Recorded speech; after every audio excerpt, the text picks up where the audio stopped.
Right, ready? This meeting about the Resilience Advisory Board is to order.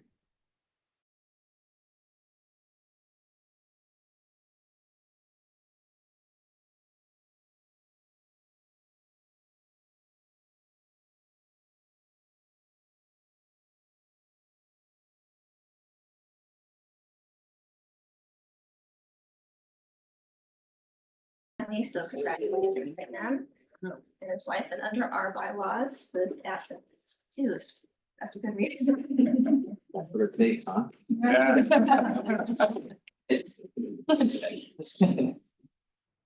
Well, that's the item 2, which is an acknowledgement. The Resiliency Advisory Board acknowledges that we are on the traditional territory of the Kumeyaw, Luisenyo, Penyo, and Kakua.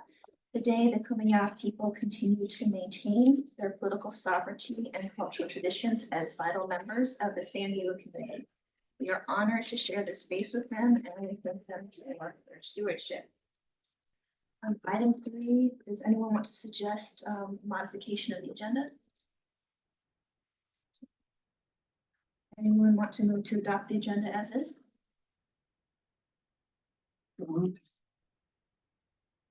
Seconded.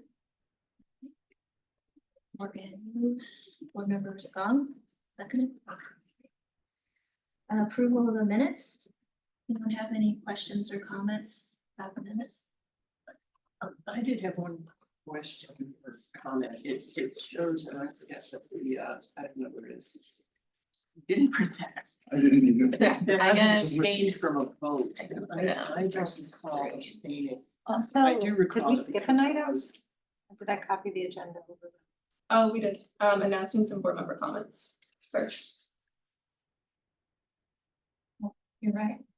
Did Thank you we, for that. I'm sorry, but before we go to that, did we need to take a vote on item 3? There was a motion in a second. Yes. All in favor? Aye. All opposed? What are we, oh. Yeah. That's just beginning. It was a long January. When we vote, if we all in favor, can we have nice high hands? Yes. Like, we're back in the classroom, thank you. Item 4 is announcements and board member comments. I believe we have at least one announcement. Yes. Thank you, Chair Cynthia. So I work for the San Diego Bird Alliance, and I just watched a article on CBS 8 came out today because yesterday, myself and Savannah and Haley, 2 other people that I work with, were at the Rules Committee, the City Rules Committee, going through a process to try and get the city to change its official flower. The current official flower is the carnation, which was approved apparently by silent vote with some bunch of hijinks and giant flowers in the 1960s. And we and a bunch of other stakeholders are encouraging the city to change it to a native flower.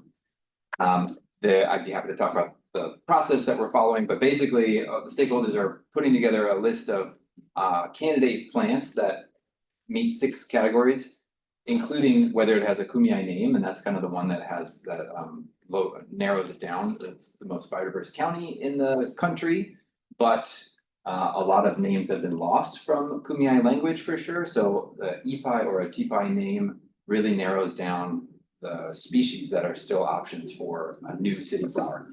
So there are about 15 or so that we are sharing with the Corona Cultural Center and their language experts, and we'll have it will be narrowed down to a subset, probably about 8, and then it will be open to the public for public March Madness style voting in the month of March. So pick your favorite candidate and play dirty so that yours comes out on top. Basically 3 rounds of voting, and then the one that gets the most votes is the one that we will then bring to city, everybody's welcome to, but the stakeholders will bring to city council and say, please adopt this flower as the new city flower. And it's important to us that it be native because we do a lot of work physically putting in native plants and removing non-natives, but specifically because that is the foundation that is critical to birds and other kinds of wildlife that use all of our parks, residential, front lawns, back lawns, commercial spaces, all those kinds of things really could be a lot more useful for birds and other wildlife than they are. Because most of our landscaping is non-native plants, even in some of our parks, but especially in our residential and commercial areas. So we've been working on this kind of issue, as has lots of partners like CNPS, as have stewards of the land, the Kumeyaay in particular for a long, long time. But hopefully this will be a fun, symbolic first step towards more on the ground change from non-native plants to native plants. Where can the public vote? Great question. This is the part that I'm not in charge of. It'll be on our website. It's not launched yet. So it's March 18th or mid-March is when the public voting will start. But we were at the Rules Committee yesterday and we've been talking with the staff members of Chair LaCava to try and help us figure out the timeline. So they suggested make sure that we announce it here today. We'll do a big social media kind of component to the voting, but it won't start until mid-March. At the moment, there's a website on there's a webpage on our website and you can kind of get your name on a list to be notified when voting starts. when What's March the address? San Diego BirdAlliance.org. Spelled out, San Diego. Yep. And I can follow up with a You sure? link direct link to it for sure. Yeah. Thank you. Anyone else have any announcements? Oh, one minute. I should have brought the article. In case you didn't catch the publicity about it, this last week, the south part of San Diego Bay was opened up to tidal influence for the first time in 50 years. It's the Otay River Estuarine Restoration Project. It's about 120 acres, including the old Salt Pond 15, which was opened up to tidal influence for the first time. So the project's not done at all, but at least the tidal part of the project has been opened up and they're working on planting is the next phase of native plants. We actually got plants from that project because they had over ordered some wetland plants. Yeah. And I didn't realize that it was just about to open, but they had, and we took a bunch that we were using at the river mouth to close some trails now that there's fencing out there. Yeah. But that's great to hear. That's Yeah, unfortunately, the salinity is too high still, so the Huh. hope is the tidal action will help. And so that's why there was extra plants, because they cut the order in half because they don't know if they're gonna get the plant this year. Huh. Depending on they're gonna be testing the salinity of the soils again, but so it's a good idea, but it's gonna be a tough project to get actually to work, just because it's much more saving.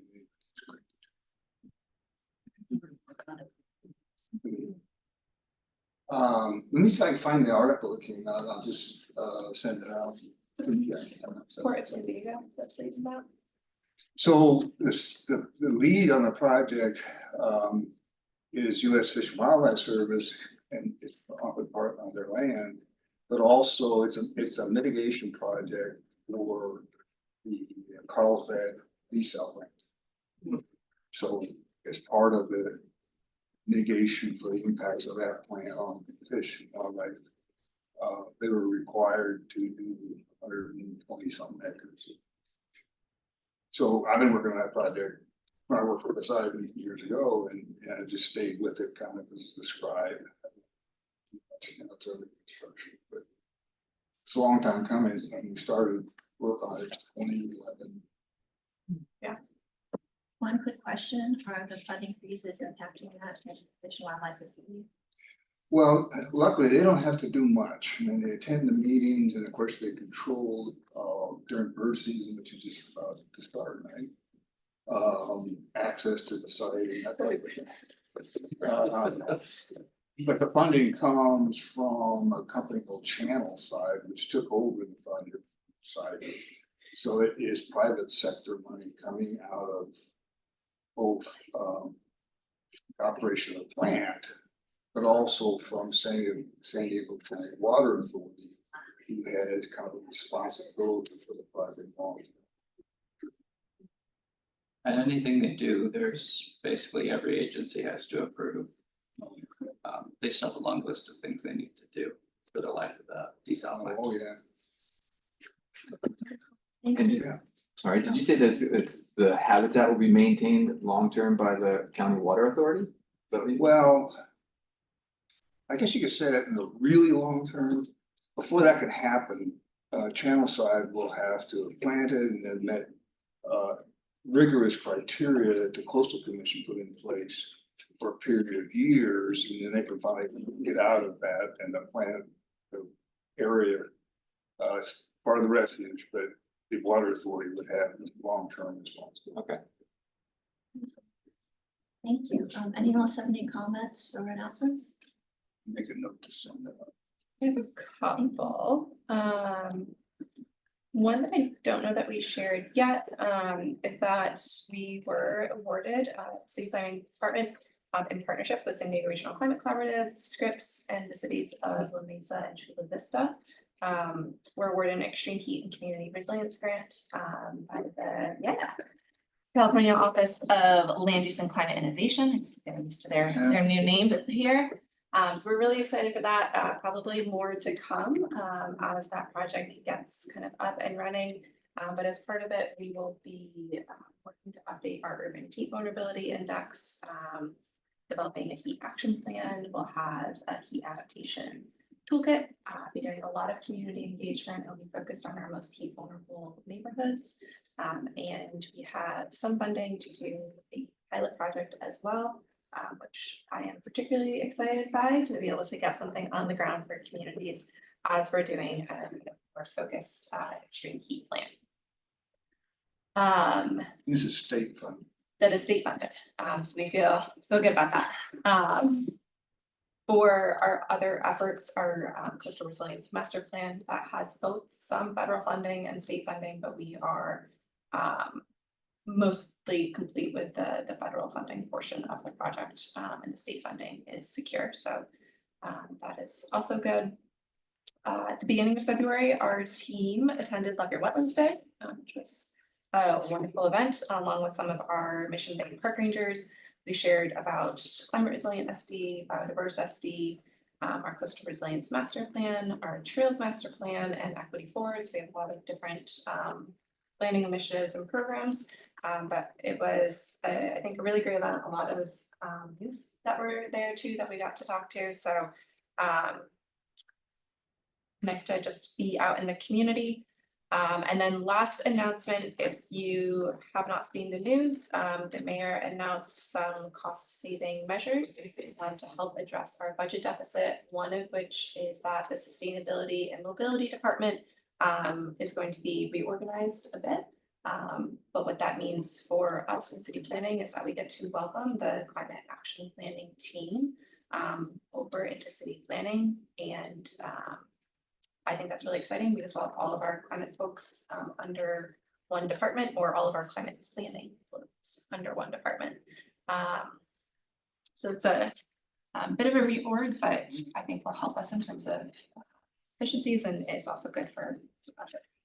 Were there any management people on the sustainability side that, you know, laid off as part of it? Not that I know of. I know there were in the memo that went out, there were some cuts to some management positions, but my understanding is that those were vacant positions versus. That's what that's press release suggests. Yeah. I did have a question about the resilience grant. Congratulations. Thank you. Awesome. Was there any mention or any thinking about resilience centers in that severe heat planning, Like resilience hubs.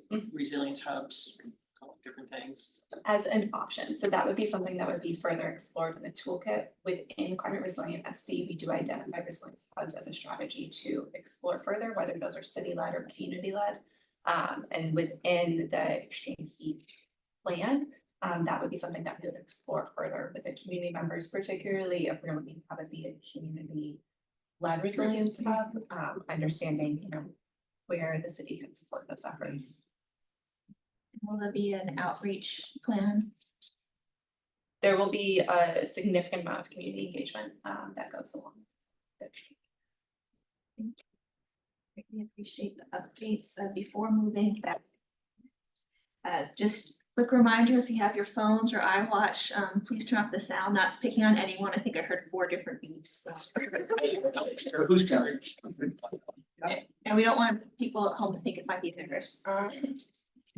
And also a quick reminder, making a motion to please state the precise wording, repeating as necessary for our secretary to record that, and also to wait after making a motion a second for that to be recorded, as well as what Julie said about raising the hands high.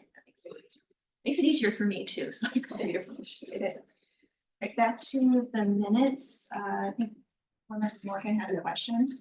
I have a comment about the minutes, and I think that it relates directly to Julia's request that we put our hands up.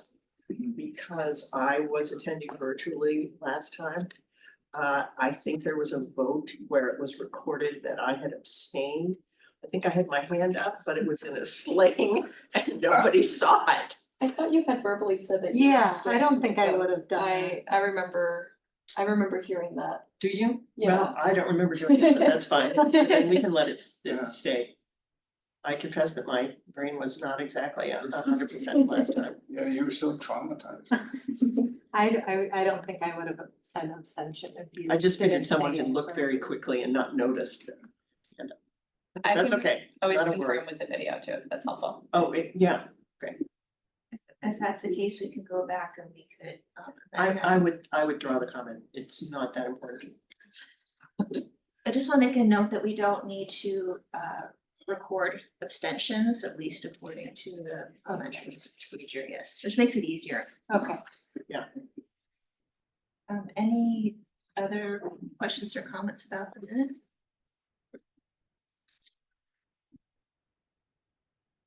Is there, would I like to move to approve the minutes as is? I move to approve the minutes, January 16th. I can second the minutes. Okay, so we have a motion from Board Member Meyer, second by Board Member Lardy to approve the minutes of January 16th. All in favor? All opposed? It was unanimous. Gold star. Love that. Item 6, non-agenda public comment, so I'll turn to staff for that. Yes, I'm gonna read out our items here. And the chair introduces the item. You would like to comment on or indicates that it's time for non-agenda public comment. Please raise your hand by either tapping the raise your hand button on your computer, tablet, or smartphone, or by dialing *9 on your phone. Your item will be taken in the order in which you raise your hand. You may only speak once on a particular item. When the chair indicates it is your turn to speak, click on the unmute button that will appear on your computer, tablet, or smartphone, or dial *6 on your phone. Do we have any non-agenda public comments? oh, I thought that was I her. thought that was a hand too.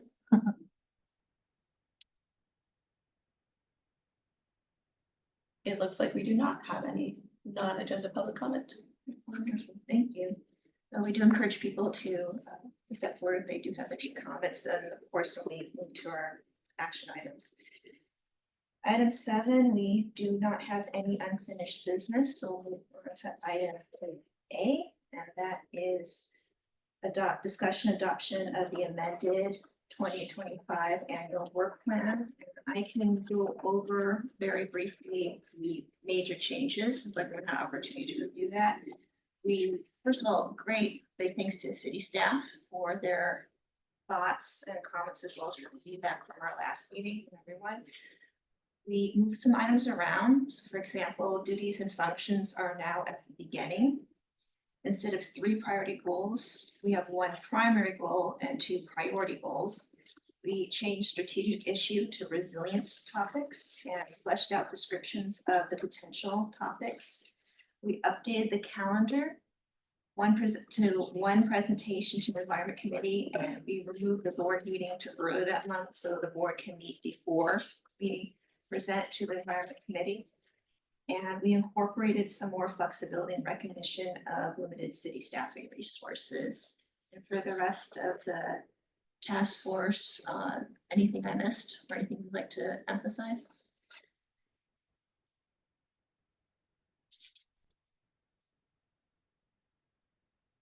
Anyone have any questions or comments?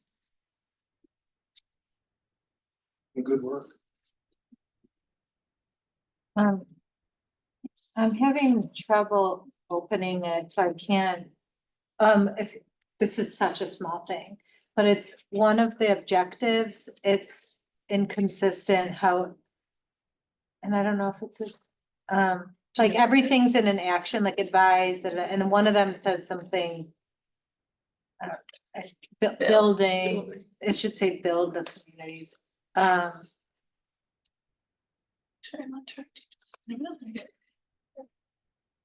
I think that was. The only, non-content related thing, I don't think I had anything else. Which goal was that? Oh, That- building instead of build the last. Yeah, I felt like I was just inconsistent, 'cause everything else was stated as an action. That's under priority. Priority one. One, objective, the last objective, so build instead of building. Good catch. Anyone else?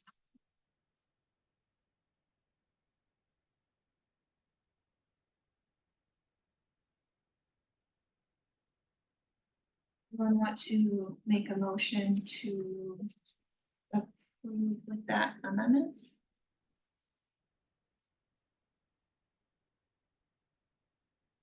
I make a motion to approve with that amendment. I will second that. A motion on the table, a motion by Member Meyer, seconded by Member Pham to approve the 2025 annual work plan with that amendment to change building to build under priority goal number 1. All in favor? All opposed? Great, motion passes and we have an official ambitious work plan, so congratulations, everyone. Well done. And a huge thanks to the task force for all their hard work on this. Item 8. And it's 8B, assignment of board members to coordinate resilience topics. And this is essentially assigning everyone here to select a topic that's related to climate resiliency or biodiversity to give for either for informational presentation, and then we'll discuss after that. So the easiest way to do this might be to turn back to the work plan and run through the upcoming dates. We could first see who's interested in taking a date. Does that sound like a good way to do it? All right. Well, that would be the next meeting, which should be March 20th. Anyone want to take that date? Wait, what's the topic?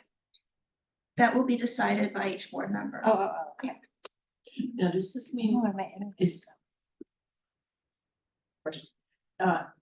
is the information that we are going to ourselves make the presentation, or is that up to us to determine? The thought was that that person would determine the topic and make a suggestion, recommend an organization or other expert to provide the presentation. And secure them? Secure them. I and staff would conduct the outreach on behalf of the board. However, contact information, et cetera, will be very helpful. Yeah, okay. So should we, sorry, question, should we try to select dates and topics, cause, or just focus on dates? Focus on dates. I anticipate that some people may have ideas for topics off the bat, but as things develop, as we know, that might change. So someone who has signed up for October might realize that something else is going on in the world and would like to pivot based on that. Maybe a suggestion for this. Yes. I think you guys have recess in this summer. October's quite far away. We could pick resilience topics and assign them for the next 3 to 4 months potentially. And then Just do that picking again people. in a few. Yeah, we're just assigning people, not topics at this point. Okay. I have board member Meyer for March 20th. April 17th. Suggesting or question? No, I was gonna volunteer, but I'm not even. June 19th, you can go out of order. Juneteenth, Well, I was gonna actually ask, is that a holiday of the city? oh, good point. It is. We might move it to a different Thursday or a different day.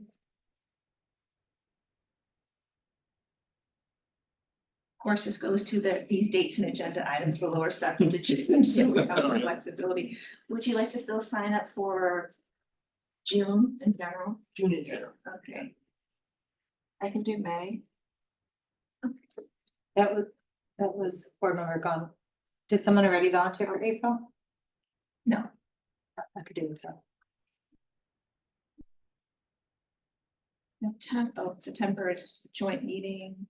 October, Did anyone do July? No. I could volunteer for July. which leaves October. You can tentatively put in board member Clampett and see if that works. If not, that will be, We had. Okay, covered. yes. So I have March, board member Meyer, April, board member Garrett, May, board member Gong, June, board member Morgan, July, board member Lardy. Joint meeting in September, October, tentative, board member Clampett. It's for October.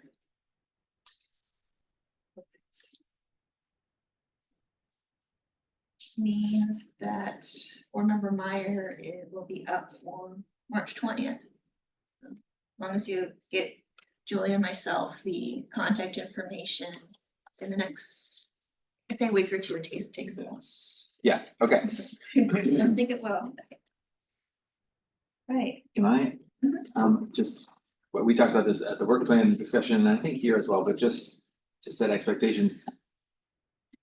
We want to talk about the priority projects and we want to get through all of the normal business, so the resilience topic would be less than half an hour of discussion. Do you want to say way less than that, 20 minutes or something like that? What should we aim for? say 20 aim minutes? for 20 minutes because these things tend to expand. Okay, including questions and a presentation, if that's what it's called. Okay, 20 minutes, sounds great, thank you.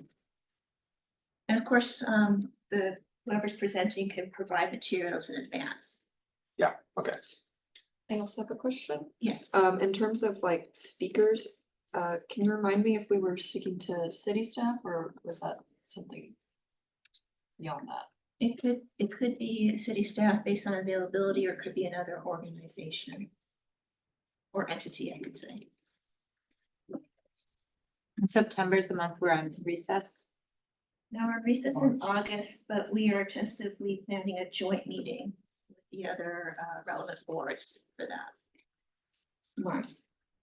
Okay, so that's why you said the joint meeting. So who's September and October? September is no resilience topic, if Oh, it's a joint okay, great. meeting, and then October is tentative, board member Clampett. Great.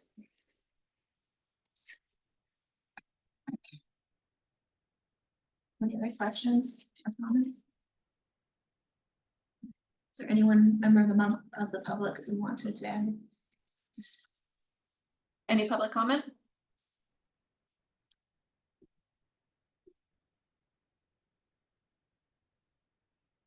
Wait. Anyone like to make a motion to approve this assignment? We want to select topics for each kind of address. Evenly. With this slate to bed. Any thoughts? Do you want to lock in a topic? Is that, because there is an extensive topic list. Those are potentials. Those are potentials, they're not governing. That's right. My only fear is we all pick agriculture. Hey. Well, that's why I'm thinking. Ron goes first. About that. All pick.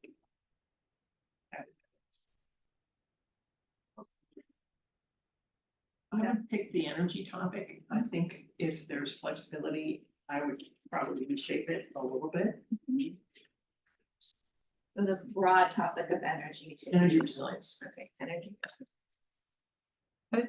Just add to, I think for some of these, there's multiple presentations and multiple ways to look at the resilience topic, so I think it's fine if there's maybe two that are energy focused or two that are Yeah. biodiversity focused.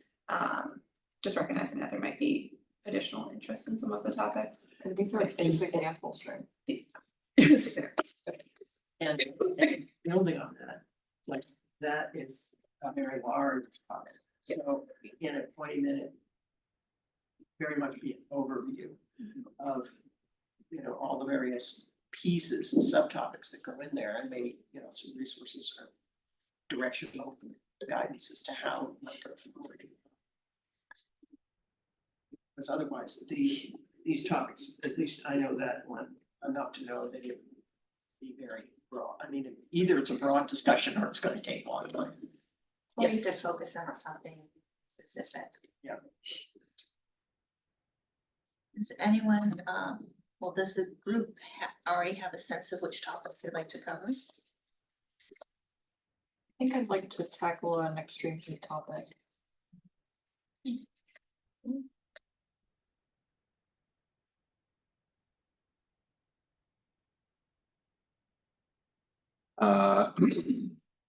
Fire?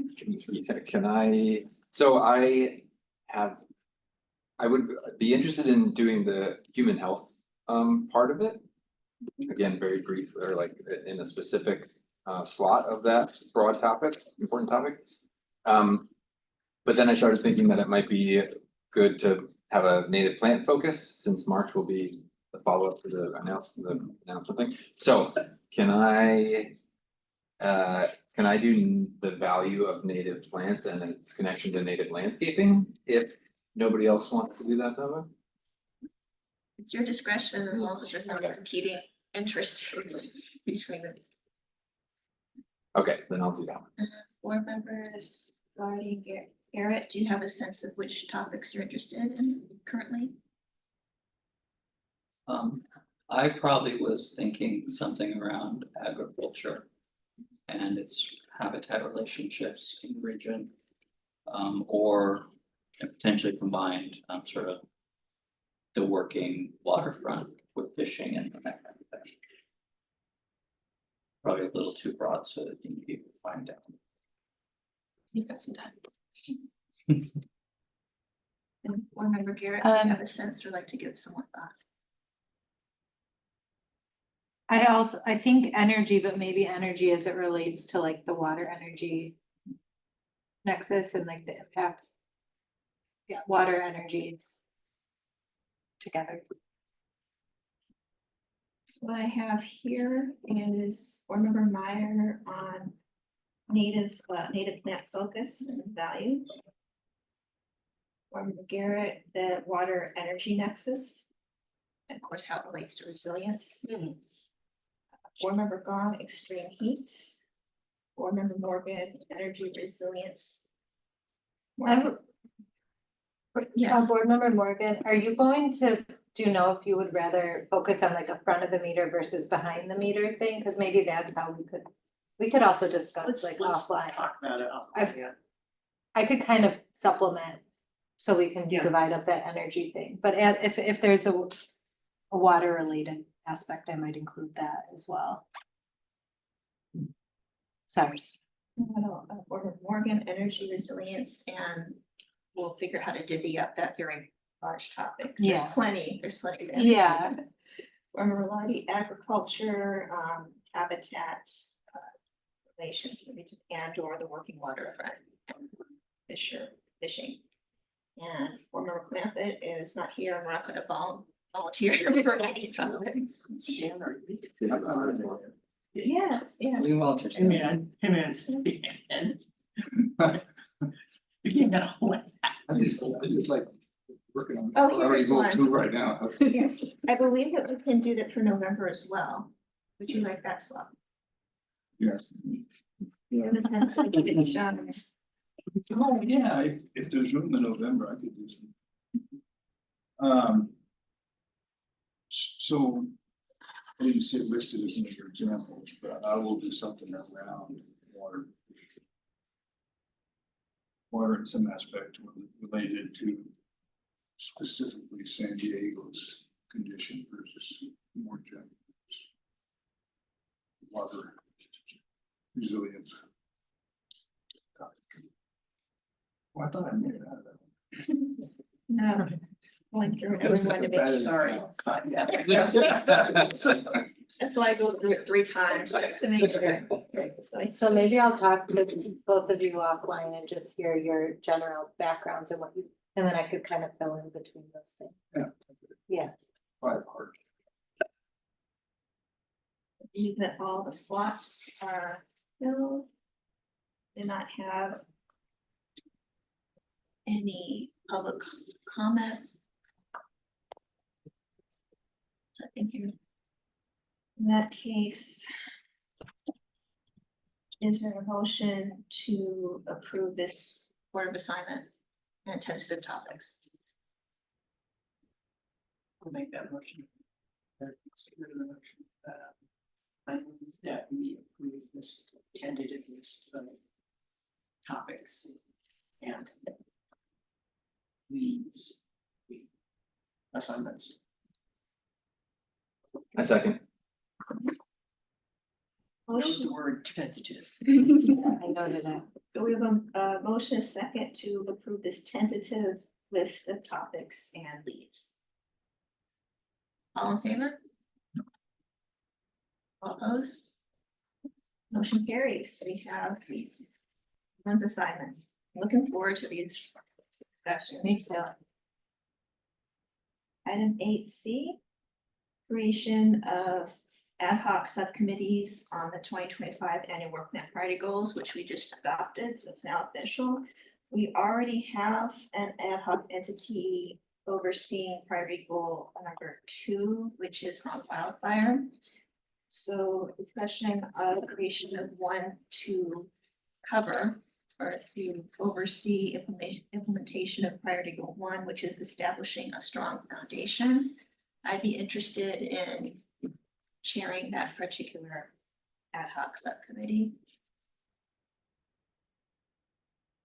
Anyone else interested? We already, and probably to avoid overlap between the two as well.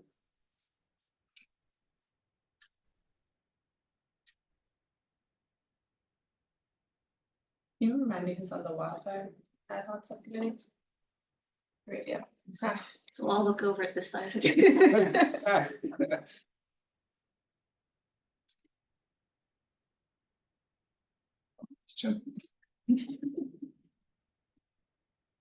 Can you put it up on the screen? Yes. I don't know why I'm not. I What had are the comments on it and everything. What are the responsibilities of this subcommittee, like Okay. specifically, I guess? Here we go. Essentially to ensure that this, we meet this priority goal. I'd say probably the first items of order would be put together a more detailed timeline and action plan. And a lot of this work will be done by the ad hoc subcommittee, but in general sense of making sure that this is carried out. And the good news is that we already have one of the items finished, which is about the bylaws. So, and then are we gonna also do one, is it just? There's not another one. No, we already We did approved the one. set the resilience for wildfire. Okay, I could join one if you want a third. Yeah. I can also join as well. Hey, to do anything. All right, so we have board members Meyer, Garrett, and Gong. How many can we have on? Less than quorum, so you did have I'm gonna have 5. 5. Of course, so. Any discussion?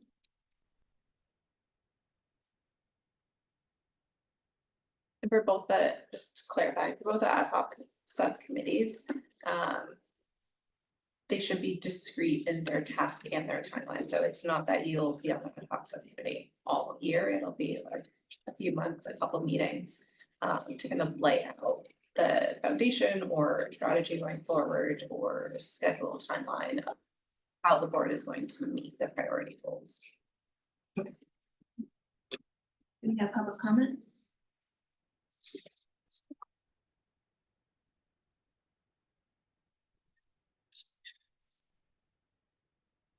Any public comment?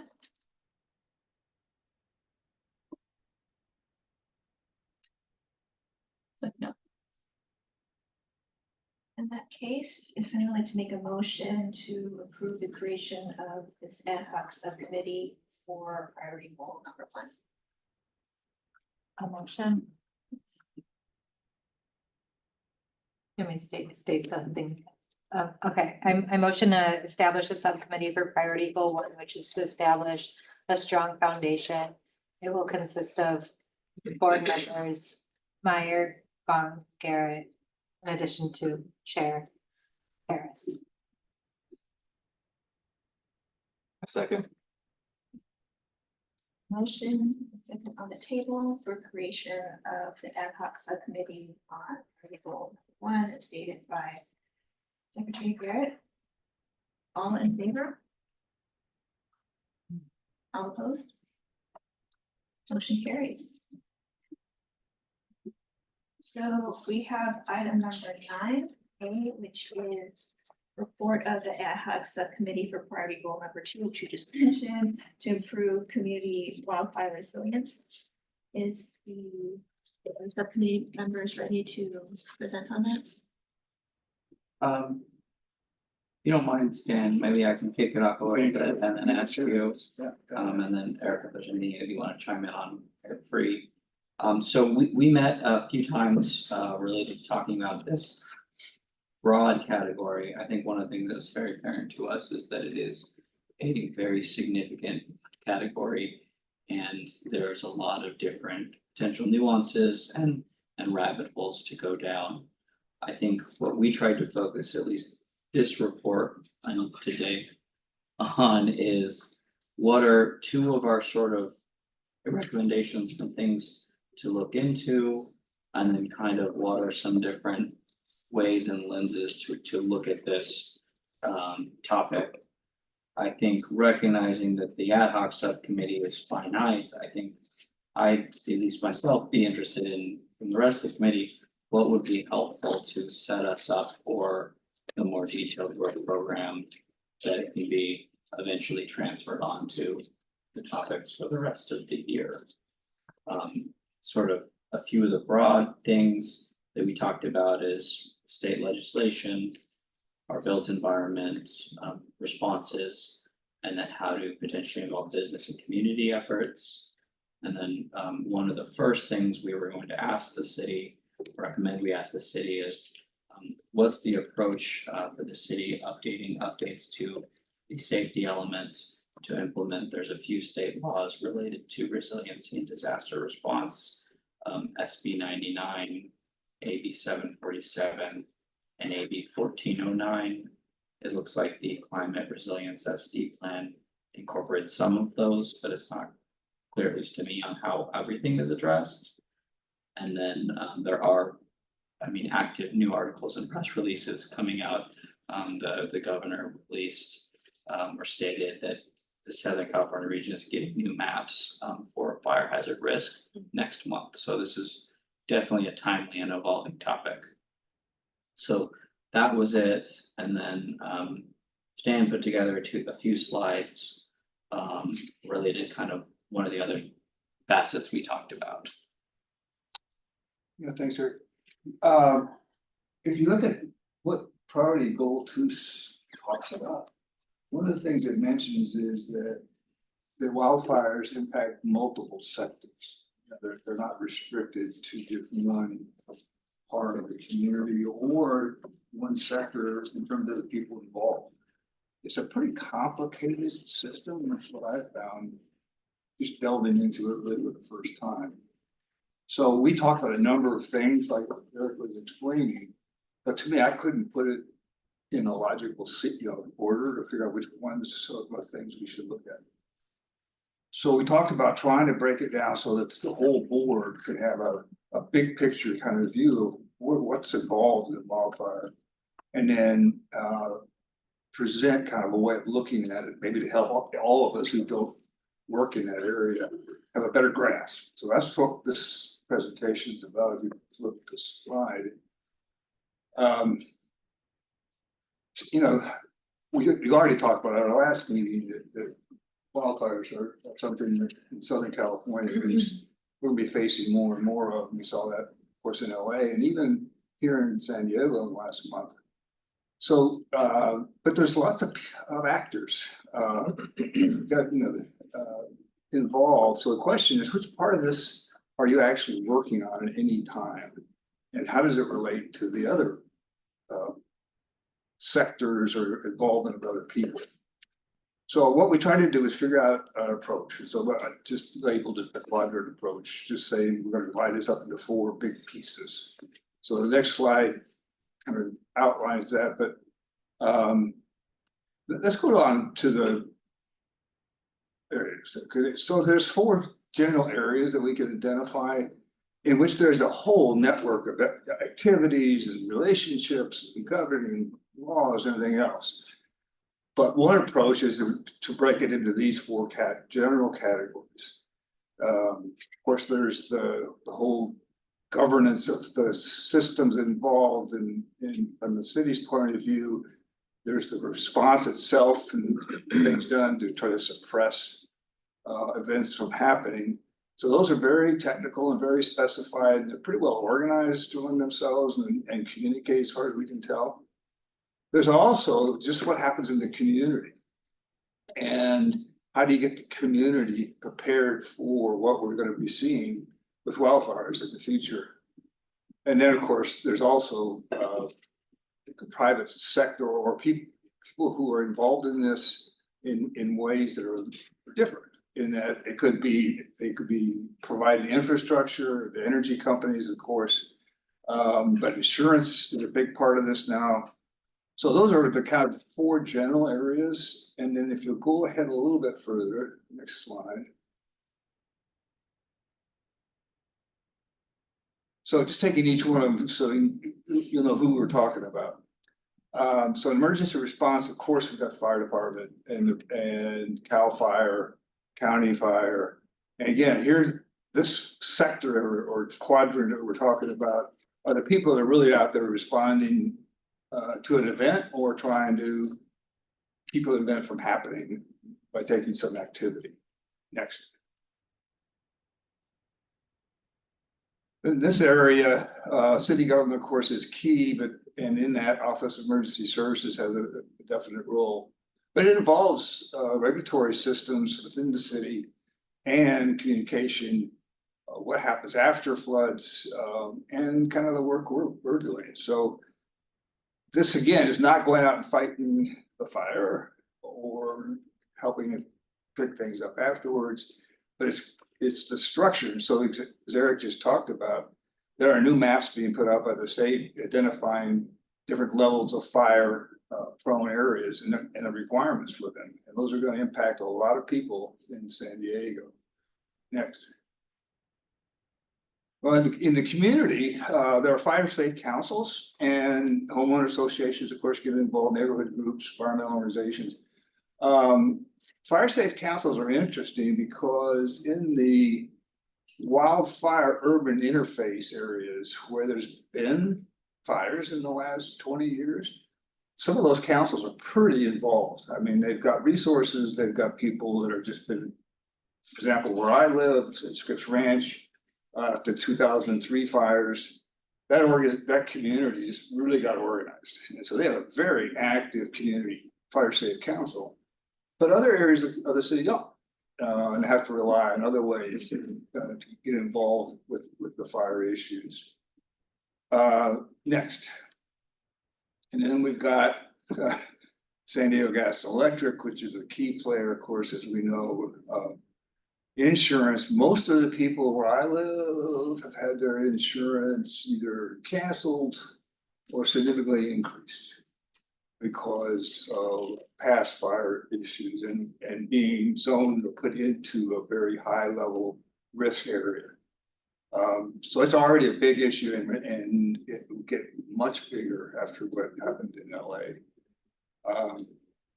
And as part of this also, in a lot of parts of the community, there are not funds to do the things that are being required from these new zones and insurance requirements. And so how are you gonna fund it? That's not gonna come from city government. So getting in public-private partnerships to help fund in areas that are at risk, that don't have resources, is a big issue. And so there's that's the fourth of the four quadrants we're talking about. And I just wanted to put this out there for you guys, because as we go on and we come back as a ad hoc group suggesting specific issues, we can identify, okay, this is over here in this quadrant. There may be a relationship here, but mainly we're talking about private sector, or we're talking about response. So it organizes a little bit. And for me, this was a helpful step, and probably hopefully will give us a better way of talking about this as a board.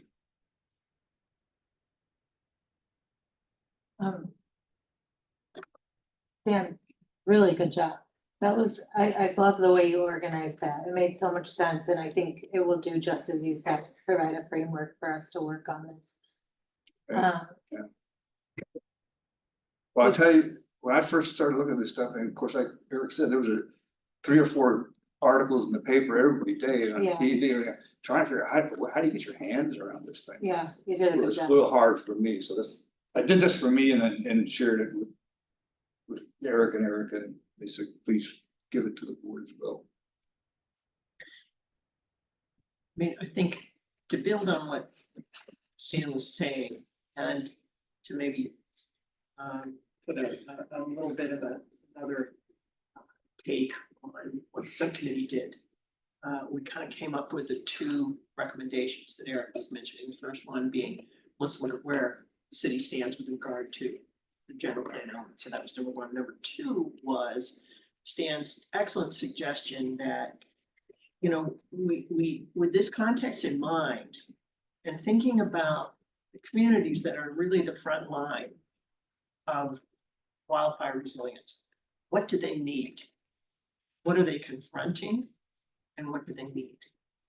So we didn't, you know, this could be the foundation for subsequent work of the ad hoc group to begin inviting representatives of these communities to come in and say, okay, here's who you are and what you're thinking about. Tell us in the sense of this overview, what do you need? And begin to get a sense of what recommendations we might be able to make to really take this language of this objective seriously, you know, address this issue and improve community resilience. Yes, I have a question as to next steps and actions related to this. Is there some things that either the committee or any of us could do, like outside of a meeting, to contact some of those stakeholders for each of the quadrants to ask general questions, or to find out what questions they have or needs they have, and then bring that back to kind of help build out this presentation and our understanding, instead of making assumptions about what each of these quadrants do or what they need? I'll interject here that if any communications coming from the board officially would need to be through the chair, in this case me, so. Only you could reach out to them and get that information. Okay. I think, you know, if you have knowledge of individuals, organizations in any of those projects, so getting that information to Cynthia so she can get it to the ad hoc group, that would be very helpful. I mean, I know some Yeah. people in the public quadrant, but I don't know many in the response quadrant at all, and it had nothing to do with it. So that'd be really helpful for any board member to help identify people who can kind of speak for each one of those 4 quadrants just to start with, you know. what's the biggest issues? It you would be knew- really, a good general next step would be to invite any board members with contacts that fit into those, you know, we did have a fair amount of conversation in the group about not taking, not taking over too many meetings with this topic. So there were some suggestions that I left on the table. And we could at least take the step of Yeah. identifying contacts in those areas. Depending on your next meeting, when would you need a comprehensive list by? You know, I may have missed a trick here somewhere along the way, but I didn't realize we were going on in perpetuity. Well, I don't think we're allowed to go That's into right. perpetuity. So I think it'd be helpful for us to kind of agree what is sort of the deliverable of this committee. I mean, we started with the table, these are all the topics Yeah. that we think could be out there. And then we kind of grouped that into really the quadrant. But so I think it might be helpful for us to get contacts and groups from everybody who relates to the quadrant.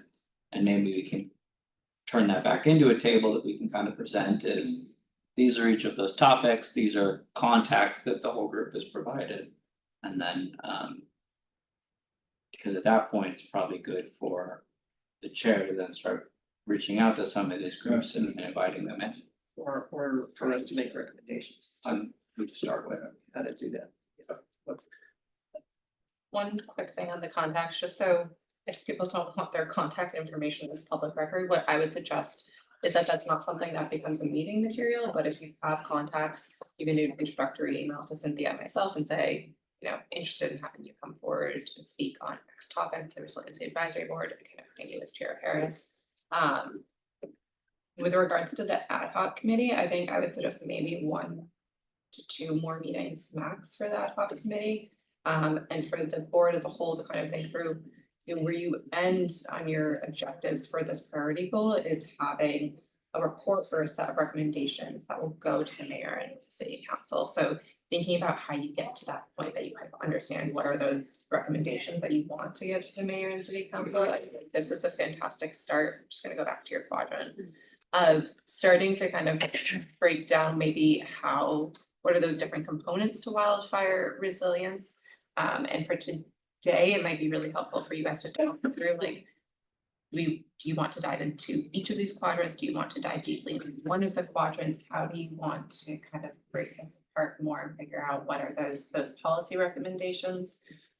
You do have a bunch of city departments here that are listed as well as potential presentations. So I think that can also be a discussion of who do you want to hear from, whether it's regarding how we're addressing certain state legislation or what does fire response look like? What type of outreach does the city do to some of these communities? The fire department does a tremendous amount of work in this space. They might be obviously really helpful to have come and share the work that they're doing, but I think those would be kind of my recommendations of how to move this forward. One moment, before, I just have a couple comments and questions as we're still going, and thank you all for all your work and group. I agree with Chair, with Board Member Garrett that putting the quadrants really helps lay it out. Snap it. Going back to the work plan, it'd be helpful for the ad hoc subcommittee to go through each objective action items to make sure that they are accounted for. I don't know if you plan on bringing to the full board an approach that covers all these that we'd be able to map out through the rest of the year. 1 or 2 more meetings. No, bringing an approach back, not to do all this, but to lay out. Are you anticipating identifying a narrow set of topics to cover with the next several months for the full board to do so? Let us have a chance to get together and think about what you guys are sitting here asking for. I'm sure. I think the board as a whole should identify what topics you guys want to dive into on this. I mean, in terms of the objectives and so I guess the question is, would the board like to have somebody come in from each of those quadrants to give us a picture of what they see of issues and problems? That was one approach. And from that, then the board could direct, looks to me like we ought to be dealing with, because insurance should be the biggest issue or whatever it is. So therefore, we will focus on that this current year versus going to all those topics. That was kind of one concept. The other concept is that the ad hoc committee can just kind of dig into this more and come back with a couple of specific areas we can already identify that might be useful for the board to take a look at. So I think either approach could work.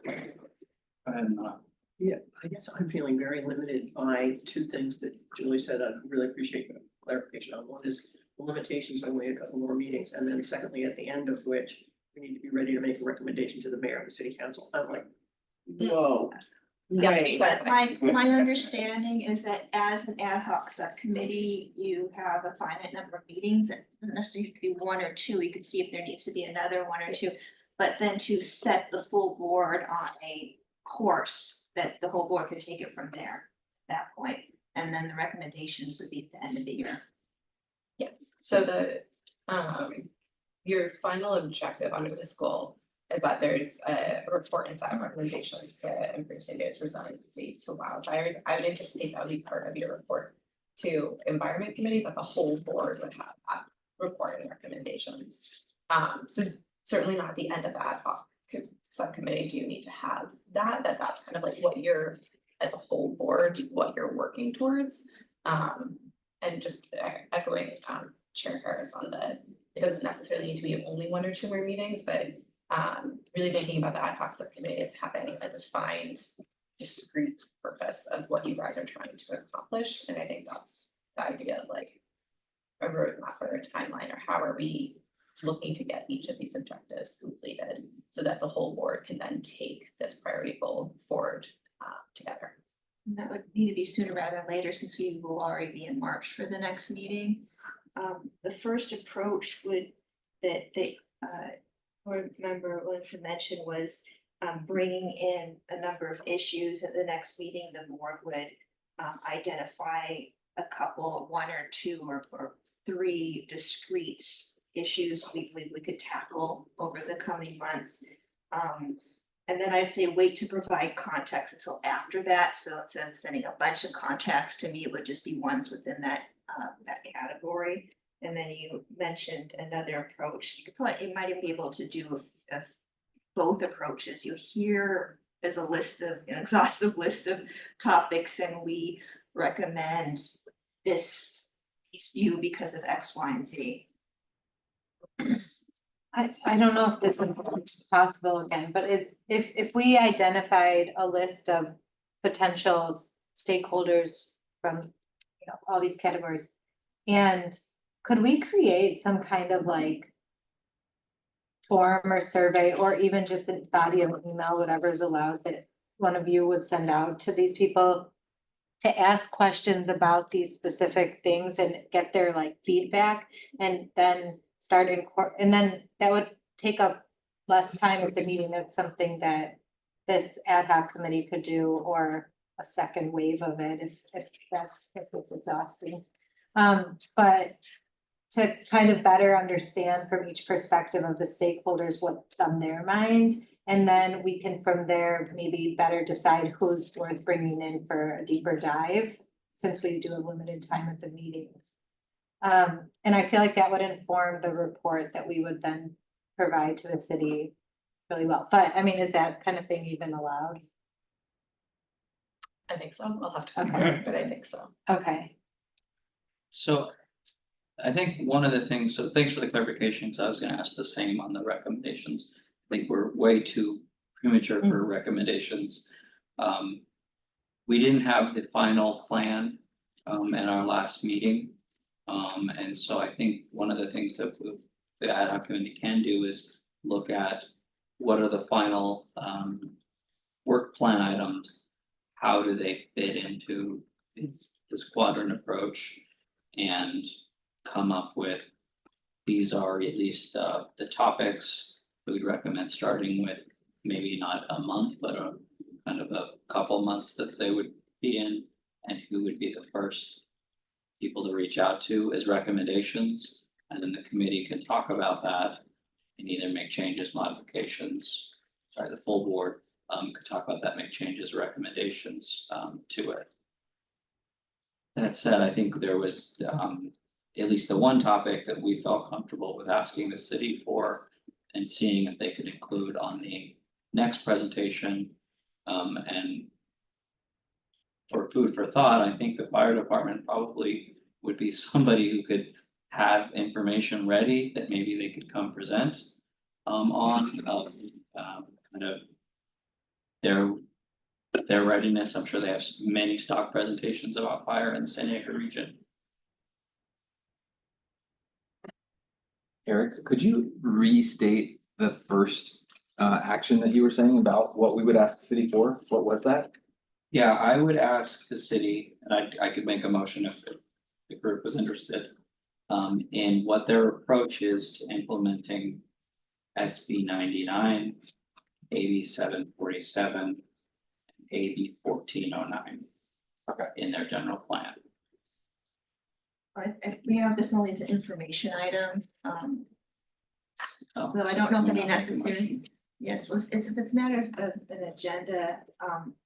My question for you is, would you prefer having the full board settle on specific topics and then ask the fire department to come in ready to present on those?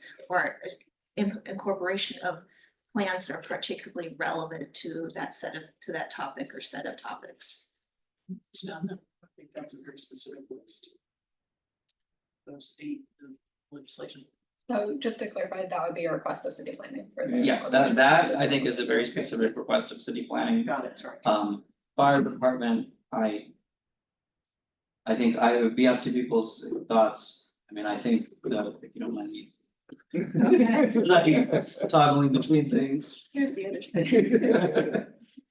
I feel like the response is probably existing plans that are very well out there. That are there, and so maybe they could come and present on to that, and we could see if we need more or not. But open to ideas. Just to throw something else out, I was just discovered this recently. The city's public safety just got through putting out their kind of what they're gonna be working on this year. And one of the topic is wildfire brush management. So they have a number of actions they're gonna have as part of their committee this year. I don't know how we coordinate with that, or if we don't need to, guys. We're not the only people looking at this topic. But I think what they do is they bring in specific people from city departments to make presentations to them. I've never been.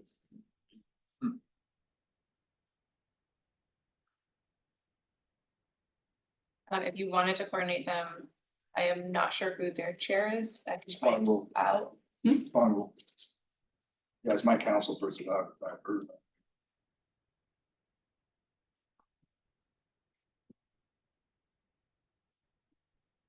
I'm just gonna reiterate and make sure I have this correct.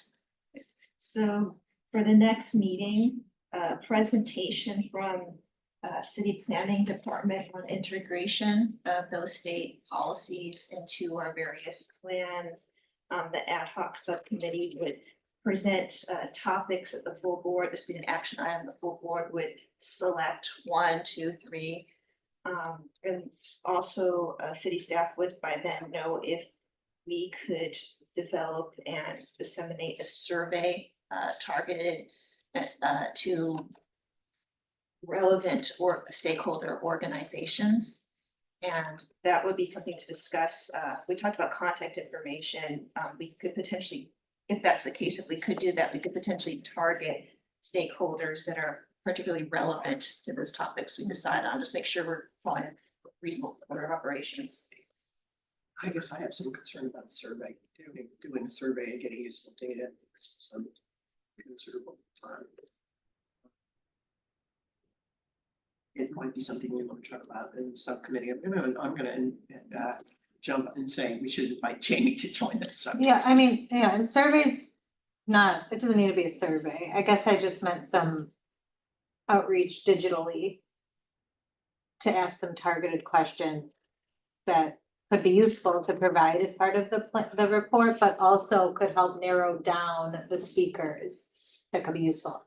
Why not? So I don't think it needs to be You're talking about more of a screening mechanism. Yeah, but I think it could be dual purpose. I mean, I think the general things we're trying to understand from each of these stakeholders would be, how did they, like, how do they see coordination efforts, or what are the current coordination efforts, or what do they think should be coordination efforts with the quadrant that they're not in? And maybe what are the resources or and like what that they might need from the city, right? I mean, I think that's what the city would want to know in the long run. So I think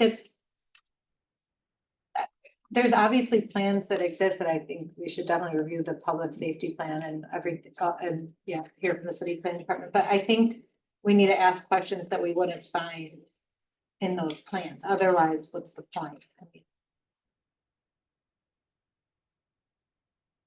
But I mean, we'll only know how to ask those questions if we review those plans to know what's not in there. There's no question that there's a ton of information out there. Yeah, So many right. people that could be invited to provide input. Question is, how do you make that a manageable task with a high probability of useful information? So it could be quite. Well, I was gonna say something similar, I think, but I think Jamie's got a great point that the point of the board is to potentially gather new information and make those connections that don't exist yet. Or if all of this work already exists, or something that is the plan that already has community input and has a survey component to it exists, maybe from the fire department or something like that, then we should just be trumpeting that.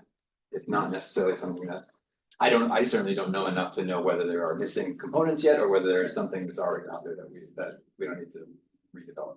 That could be done in tangent after selecting the topics, is looking at different, being pedantic going back to the work, but evaluating existing policies, programs, plans, resources, and research. And you could have dual tracks about reaching out to these stakeholders, and will also in turn, as a board, identifying and reviewing these documents. Thought, there's just a lot, I think, to pull apart with wildfire resilience. I'm looking at your quadrant. I think what is helpful, and maybe this is where you need to understand what's happening in each quadrant first more, but if you're interested more so in like, what is the city currently doing, I think it might be really helpful to start with a presentation from the fire department, just to understand what is currently happening.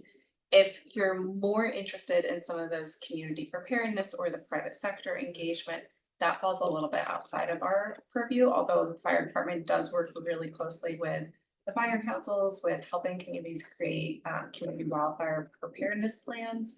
So there is crossover there, but that might be like that helps to focus in a bit.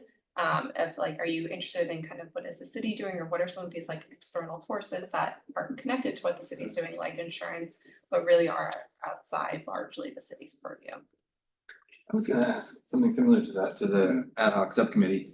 This is super helpful. Thank you very much, Dan. This is very helpful to me.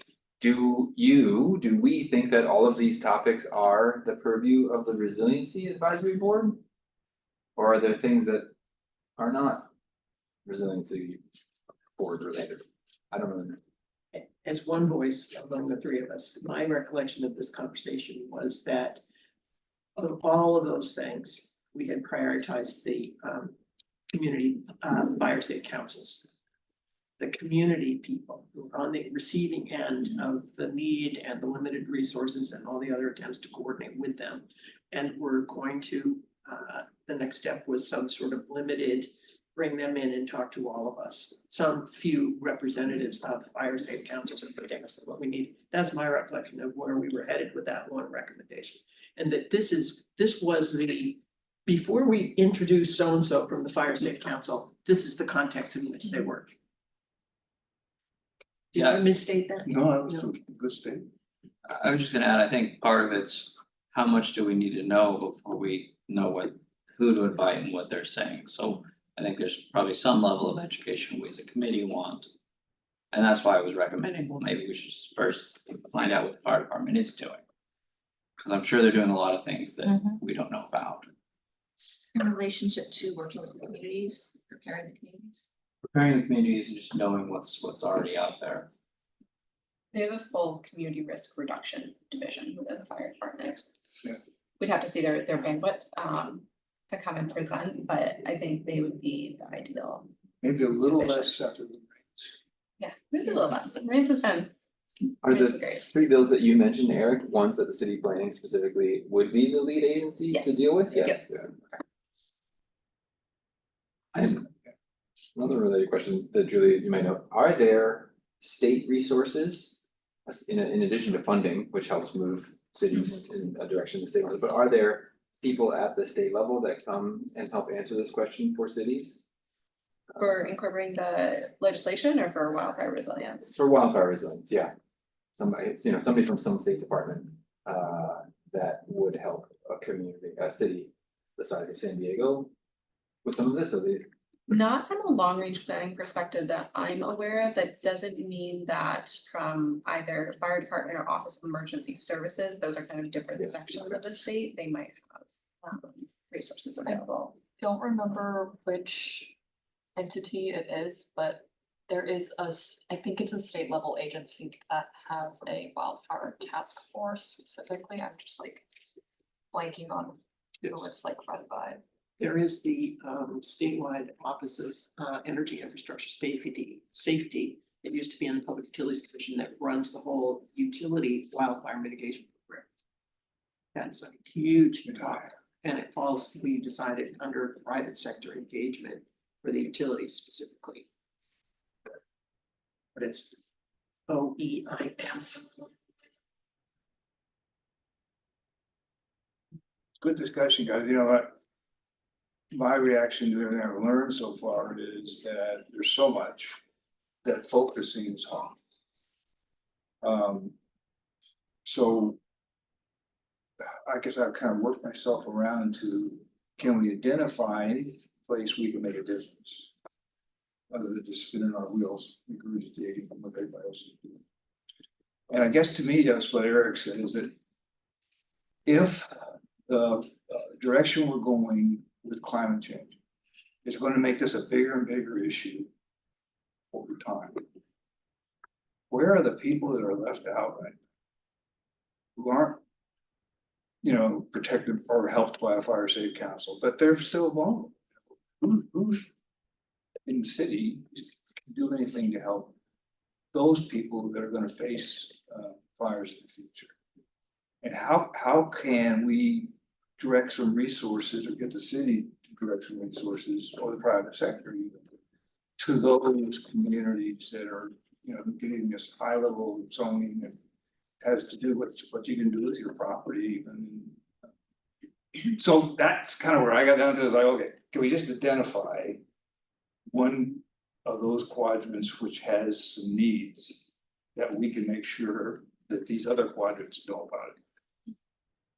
And if we could do that, so there's these three communities we identify who just they don't have a community structure, they don't have the, resources, but they're stuck in the same hazards these other parts of the community they do. How do we get them help? Or how do we find somebody that at least know that they're out there needing help and finding funds and finding resources? I think Eric's point about, let's first of all make sure that the city's plans kind of fit with what the state's doing, because that's the game that these people are all facing, is this new rules coming up affecting their properties, their communities, that require resources. And only thing that's helped so far is that nobody has any money to implement, right? So state adopts new zones and stuff, and it says, make this things happen. They can't get anybody in state government to have the resources to do the maps to this last fire. So, I know I'm babbling here, but to try to get my arms around this, that's kind of where I got down to, is we're not gonna help the fire department do their job probably, but is there something they should be aware of that we've found by having a conversation with a community group in an area that doesn't have resources, doesn't have a way to cope with this type of resilience issue? Just to Makes it. So for the next meeting, which would be, the ad hoc subcommittee would come back with, suggestions with narrow topics. Which the board and the public would, have access to beforehand to review that. If the fire department's, risk reduction, unit, if I have that correct. Risk reduction, yes. Community risk reduction unit is available, they could give their presentation first, which would help inform the board's discussion, and the board would also have this context, the materials, short report, however you present that, beforehand as context. Does that sound? Yes, that's what I was thinking, as you said better than I think I did. Yeah, that sounds really good. Just making sure we have a direction, so this ad hoc subcommittee and, Board Garrett will be a part of that moving forward. That was discussed. I think if and when we get ready to do this survey or non-survey, I think was what board member wanted to say. So the current ad hoc subcommittee will, prepare that information, and get it to me and city staff when, a couple weeks before our next meeting. And then, we'll work on, seeing if the fire department's community risk reduction unit is available for our next meeting as.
Back online. We are back online. Can everybody hear us? Cool. Okay, it's just to move them under key agencies, because that where they are, there are tribal and intertribal community groups and tribal NGOs like Climate Science Alliance, but to make certain that tribal nations are recognized as the sovereign entities they are. With that, moving on to item 9B, discussion of objection letter to City of San Diego regarding OR for brush management services. I believe, Board Member Meyer, gave us a heads up about the letter. Would you like to discuss it, or just want to present it? Yes, sure. I appreciate putting it on, getting it on the agenda. And I think my intention for sure was to have it part of this wildfire resiliency discussion. So that's why I had shared it and asked it to be shared, was because it came across my desk just this past month as the ad hoc committee was working on the same issue. So I guess for Stan's kind of quadrants thing, I for sure mostly hear about things in that northwest quadrant. Climate adaptation, some zoning and planning pieces of wildfire resilience, wildfire preparedness. So that's for sure the part that I know that I hear the most about. And I think this is in relation to that mostly, in that what the city is doing, what private sector is doing, what landowners are doing in their in the habitat that they're in charge of, whether they own it or manage it or whatever, for sure has lots of impacts on whether we are or are not ready for the next wildfire. And also has lots of impacts on whether we're following certain rules and regulations for sure, but specifically whether we are degrading the value of that habitat in preparation for wildfire. So Ann Fahey is, she, I don't know if her. She gets some of her credentials on the back here. She's been at many of our community meetings. She actually emailed me and said, I saw this on the agenda. What's going on? Like, I'm not ready to present or anything like that. So, and I was like, oh, no, I didn't, I'm surprised you felt it. I was just sharing it and I wanted to share with the board because I think it's a very. She's got a lot of experience. Obviously, she's been on our city community forest advisory board for a while. And several organizations have remarked on this, including ours. But Anne puts it together pretty succinctly in the connection between wildfire resilience and what we all are trying to do and making sure that it's not undermining the actual work and resilience that we're all looking for, specifically perhaps by removing native species and allowing non-native grasses to come in. They actually are in lots of cases worse for wildfire. They burn faster and more easily. And also not doing things, illegal is the right word, but doing things contrary to the multiple species conservation program and some of the other state or local regulations that we're supposed to be following that protect that habitat as we're all interacting with it from a recreation standpoint or from a resiliency standpoint. So I just wanted to make sure that this was shared and I really wanted to give it to you all to help solve because this is not my area of expertise at all. But just if you're looking for more information or if it turns out this is one of the issues that we do want to focus on in that quadrant, this can be helpful. These points and her relationships to the other existing requirements and good or bad ideas that other communities have used, I thought was very useful. Just have one clarifying statement. So to be clear, this was not a letter to the Resiliency Advisory Board, but because it was being shared with the entire board and for discussion at the meeting, it then becomes a meeting material that's available. But it was sent to the city on behalf of Anne and I believe a few others. I have a comment and a question. Yes. So my comment is, I guess, thank you for sharing. I think it really shows how complicated this topic is because it's talking about multiple species conservation program, which implements federal and state habitat requirements. It's talking about ADU law, which changes every year and is impacting with insurance and where people are living. So I mean, it just shows, I think, the broad nature of that. I would be interested if the city is responding, and so I guess that's my question, if there is a response coming from someone in the city, I'd ask that we get copied on that. And then I think we can take this under advisement as potential things for the subcommittee to look into as we need to develop into any of those issues further. I didn't get a chance to read it.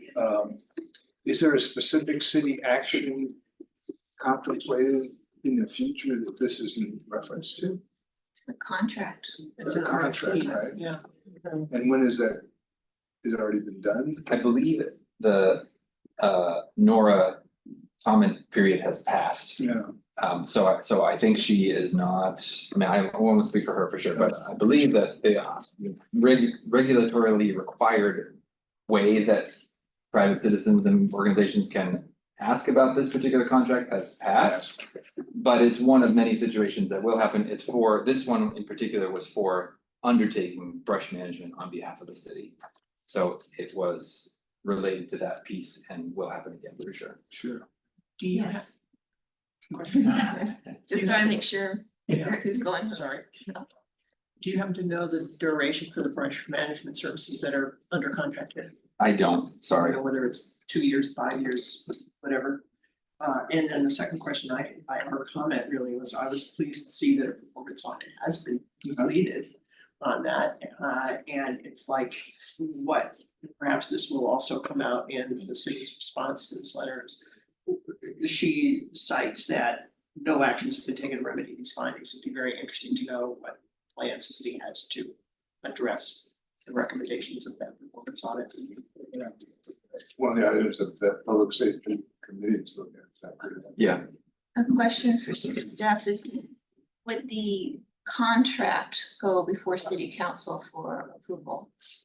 Yes.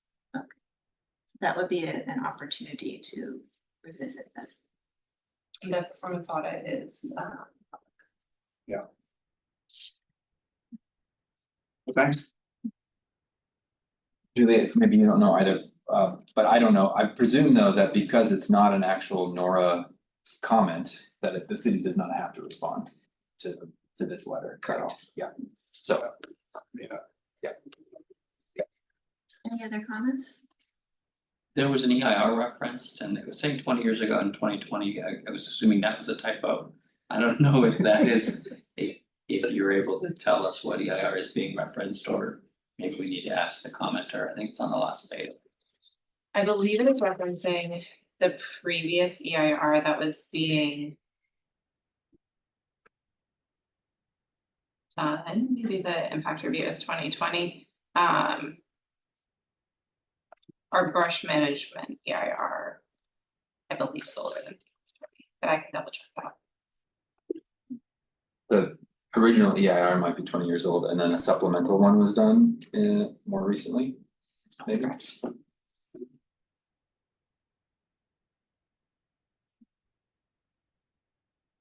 Again, we appreciate your bringing this to our attention. It does show just how complicated this issue is. I look forward to the ad hoc subcommittee's recommendations on Yes, how to me too. narrow it to. Yes, thanks. Also noting that Dr. Fahey, of course, has long service on the Community Forest Advisory Board, so perhaps a joint meeting could focus on elements of our priority goal. So moving on to item 10, which is proposed agenda items for future meetings. Taking notes of the suggestions, but I don't know if you want me to repeat that again, but we have that. Oh, Just pausing, confirming the supplemental CIR was September 6th, 2005, so that was the 20 years ago. exactly 20 years ago. There we go. Thank you for finding this. We have the items that we discussed under item 9A for our next agenda, and of course, we have board member Meyer for the resilience topic in our next month. Are there any? It's nice to go first because you can set the bar nice and low, there's no bar, so, yeah. Any other proposed agenda items for what will likely be a very packed meeting? Everyone eat your Wheaties I beforehand. think that's plenty. In this case, item 11, I'll call this meeting adjourned. Thank you all.